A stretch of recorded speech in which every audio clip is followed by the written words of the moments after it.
4 months lang talaga kami dapat sa ere. Tapos, ayan, na-bless kami ng marami pang months sa ere. Siyempre, yung journey ni Maya as a mother, a full-time mom, and then yung kanyang decision na bumalik sa trabaho. So, kung paano niya i-juggle yung kanyang pagiging FA at pagiging mommy at kung paano niya pa rin ma-maintain ang kanyang household.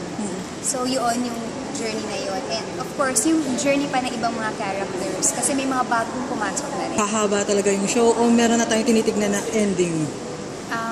Sa totoo lang, hindi ko masasagot pero ang management ang makakasagot niyan. At syempre, kung gusto pa rin talaga ng mga tao na manatili kami sa ere, bakit naman hindi?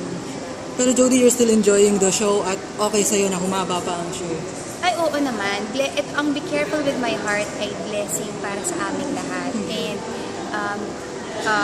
it's a very nice feeling to na ma-bless ka, di ba? At maging blessing ka sa ibang tao.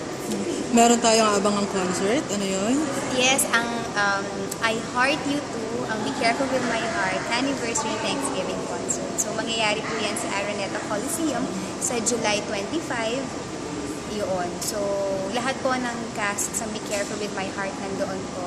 At magkakaroon ng kakaibang production number. Effort talaga to. So, sana makapanood kayo. At gusto kong sabihin na free po ang admission sa concert.